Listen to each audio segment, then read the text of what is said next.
Hey nerds, what's up?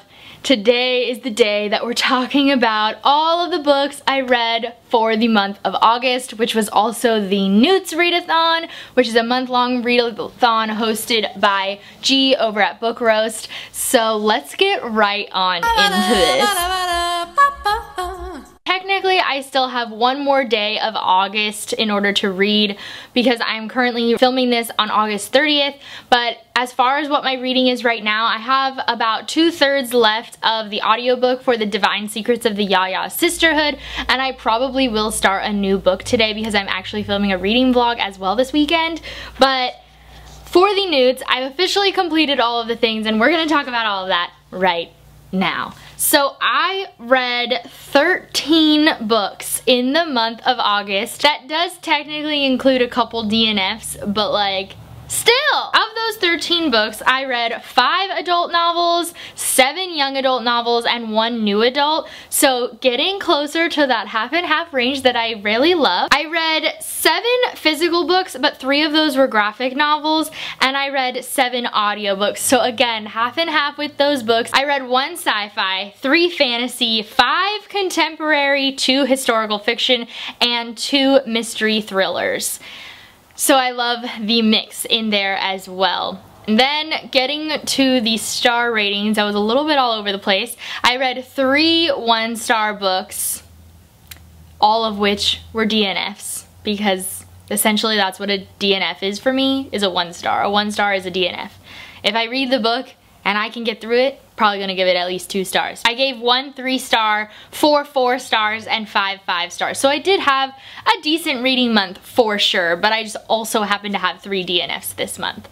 And then in total I read 4,502 pages. What? I feel like all of a sudden I'm reading a bunch more. It's wild. I love it. So those are my stats for the month. Now let's get into the books that I read for the NEWTs. I decided to be a curse breaker, so I needed an outstanding in ancient ruins, an outstanding in arithmancy, and what's the E stand for? An E in defense against the dark arts, and an acceptable in charms. I think it stands for exceptional? I don't remember. But I also needed to complete 2 OWLs because I failed them. And so I needed to read an OWL for Defense Against the Dark Arts and an OWL for Transfiguration. And I just went with it. Now technically this readathon, you're supposed to read these books in order. Like you can't read your outstanding for arithmancy before you read your acceptable and your exceptional. I didn't do that because I couldn't be bothered to maintain that.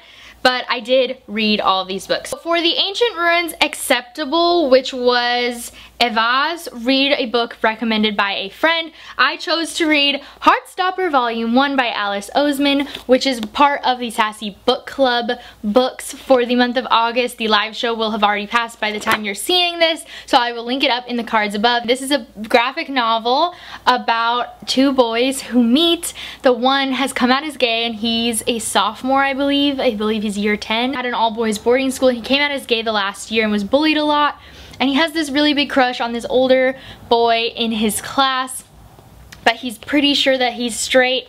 But as we find out throughout the book, that might not be quite right. And it was so cute. I gave it a 5 out of 5 stars. It was adorable. I can't wait to talk about it during the live show. So then for Ancient Ruins Exceptional, I had to read a book that was set in the past tense. I decided to pick up The Winner's Curse by Marie Rukowski for this. I listened to this on audiobook and it was good. I see why people like this novel and why people like this book. It wasn't quite what I was expecting. I thought this book was a fantasy, but it's definitely more of a historical fiction, but like set in a different world.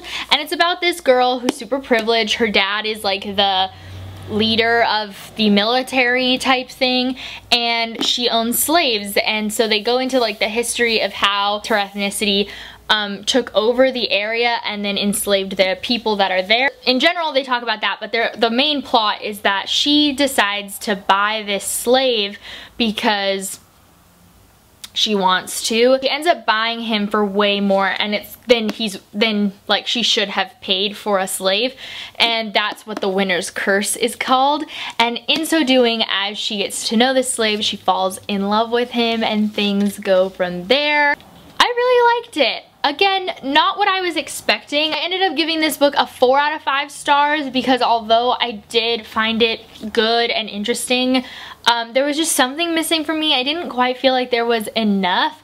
I don't know if it's because the connection between the two characters wasn't quite there, or if some of the things like just felt a little bit too easy maybe. I don't know. So yeah, also I'm definitely gonna keep playing with this headband because I've never worn a headband with this short of hair and I don't know if I like it. For my outstanding in ancient ruins, I decided to read, okay, we're gonna skip that one for now because right now I can't tell what I read for that. Maybe I accidentally skipped it. Really quick, going back to the OWLs because I forgot to mention them. For my Transfiguration OWL, I ended up reading The Boys, which is a graphic novel. I recently watched the Amazon Prime television show that's based on this book, and I absolutely loved the television show. It was a full 5 out of 5 stars. I thought it was amazing. It really delves deep into like corruption stuff, and it's gory and gross, and I really, really liked it. And so then I was like, let's try the graphic novel. And what I found out was that the TV show took this really misogynist, nasty, horrible, sexist book and then fixed all of the sexism and misogyny that's in it and made a great TV show. But this book is just a bunch of guys whose dicks are too small, and so they just have to take it out on women. I didn't like it, and I DNF'd it. I gave it a 1 out of 5 stars. No, not for me. And for my Defense Against the Dark Arts OWL, I ended up reading Red Clocks by Lenny Zumas, which is a literary fiction novel, adult, about in the short future as if everything that is going on in the US with abortion laws and stuff just was escalated and, you know, criminalized. So there's like, people are no longer allowed to leave the country in order to get abortions. Like there's like a pink wall, and Canada is helping make sure that women don't go across the border to get abortions. Abortion's illegal everywhere. In vitro fertilization is going to be illegal soon. Single women won't be able to adopt children because they need 2 parents. Anything that has to do with all of that, it's all fucked. And so this book follows a bunch of different women in this society, one of which is a teenager who's pregnant. Another one is a teacher who really wants to have a baby but can't and is single, and so she's at a standstill with how to have a baby. And then another one is a mother of 3 who is struggling with being a mother and like struggling with that responsibility, and her husband's not like really helping with it. There's also the herbalist who uses natural ways to help women who need help getting out of a pregnancy, and then there's another woman who is in an abusive relationship. So you kind of follow these 5 characters. This book is literary fiction, so it's not always my favorite form of writing. It's very like, I don't know, it's just weird. Literary fiction, that's the word that I would use to describe the writing style in literary fiction. A lot of times it's weird. So like in this book, they call our characters like the daughter instead of her name. Like even though they introduce her name, they still narrate her as the daughter and stuff like that. Like the wife, the daughter, the teacher. Like, it's weird. I don't know. Some of it just didn't, not all of the writing style fit for me, even though I did really end up liking the story. I was invested and I wanted to keep reading it, even though the writing style was making me go like, I don't know if I want to read this anymore. I gave it a 3 out of 5 stars for that reason, because it was distracting to me to be reading this style of writing. Moving on to arithmancy, the acceptable level, I had to read a book that ends on an even number, and so I ended up reading The Magicians. We're going with another 1 star here. I did not finish this book. I was listening to it on audiobook. I got about 60% in, maybe 50%, it was somewhere in there. Not for me. This book is shown off as an adult Harry Potter, and there is magic and there is a magic boarding school, and you kind of follow the characters as they go from being about 17 to being in their mid-20s. There's like a little love interest and stuff, and they're obviously learning magic. I found the first half of the book very boring.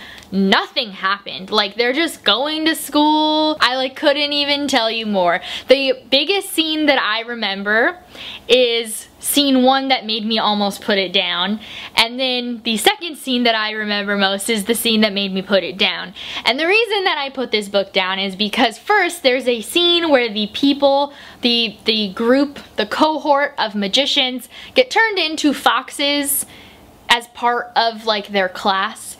And in that scene, as foxes, our main character, who has a crush on the female character, has sex with her while being a fox. And the way it's described is like obviously non-consensual, like he just like pounces on her like an animal does, you know, like animals do that. And there's like fear in her eyes, but then her eyes close in pleasure. And I was like, that's called rape. And then like when they get turned back into humans, they do kind of talk about it. So I was like, okay, like we kind of talked about it, but we didn't really talk about it. So then I kept reading, and then time passes and we get to this scene where our main character is at this party and he hasn't seen his friends in a while, and he's dating a girl and she's at the party, and then there's the other girl who he hasn't seen in a while who comes in and he says something about how like she's wearing this gorgeous dress and my girlfriend could never pull off that dress because she doesn't have the right figure for it. And then he has sex with the other girl at the party and cheats on his girlfriend. And that's where I just threw the book out the window. I'm done. It's going in the trash. No, it's not. It's going to go get sold to another bookstore or something, but I'm done with it. I don't want to read the second one. I have no interest in finishing it, and that's that. My exceptional for arithmancy was to read a standalone, and so I ended up reading Sadie by Courtney Summers. I listened to this one on audiobook as well. This book you've probably heard a lot about, but just in case you haven't, there's part of the story where you're getting Sadie's perspective. Sadie, when she was like in an older age of high school, her little sister was murdered, and then we're following her like go off to kind of find out who killed her. And then the other timeline is a podcast, and you're listening to the podcast narrator guy talk about Sadie going missing. And from everything I've heard, this is not a spoiler, but this has a very ambiguous ending. I think I gave this one a 4 out of 5 stars. For some reason I didn't write it down, but yeah, I think I gave it a 4. Really loved the entirety of this book so much. The narration was amazing. Like the audiobook, highly recommend. Everyone says that and I agree. I just found that I didn't 100% love the ending because it ends with a cliffhanger and you're never gonna find out the answers. So yeah. My outstanding for arithmancy was to read a book longer than 350 pages, and I totally cheated on this little bit because I read volume 2 of Heartstopper by Alice Oseman for this, and technically it does end on page 554, but it also starts on page 265. So is it actually more than 350 pages? No, but I read it anyways. So gave this one a 5 out of 5 stars as well. These books are so cute. We'll also be talking about this in that live show for Sassy Book Club because they were both part of it. Super cute graphic novel. Still, it's just continuing the story of their relationship.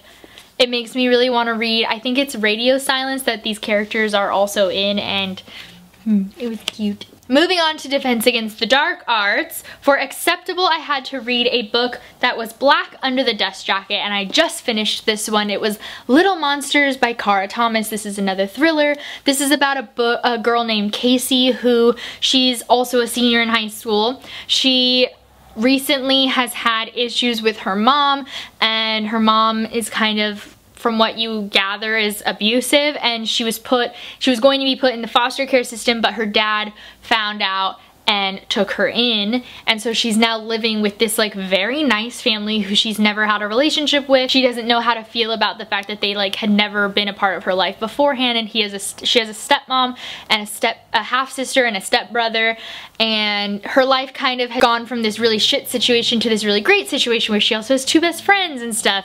But when one of the best friends ends up missing, everything just goes awry, and the whole book is spent figuring out what the heck happened. And It was really good. I did not see the ending coming. I didn't see it at all.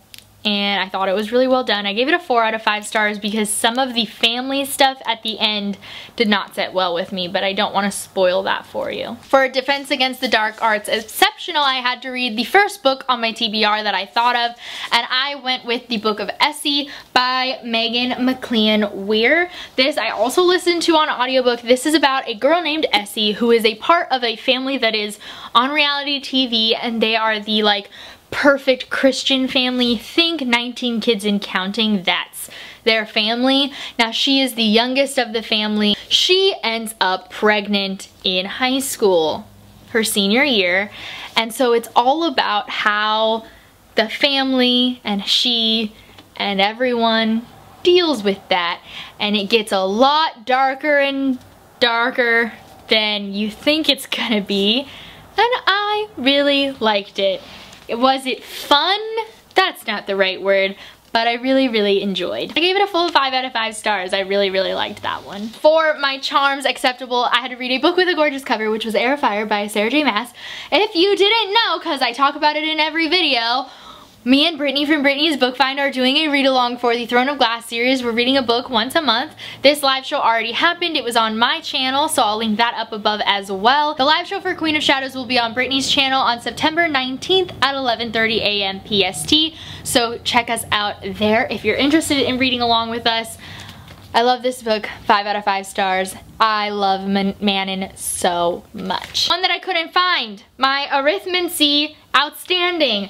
I read Noughts and Crosses by Mallory Blackman for this. I liked this book. I gave it a 4 out of 5 stars. This book is about, it's kind of like an alternate reality where instead of the history of racism we have in our American history, you switch the races. So the Noughts are the looked down upon negatively race, and they are light-skinned, blonde, etc. And the Crosses are the affluent and the ones in power, and they are dark-skinned. African American is basically how they're explained, but they don't use that term. But it does take place in our history because they mentioned World War I and like the Nazis. So it's like an alternate history version. I really liked the plot in general. I think the whole plot was well done. It's about this boy and this girl who's a knot and a cross, and they grew up together because his mom was her mom's, like, she took care of the house for a while,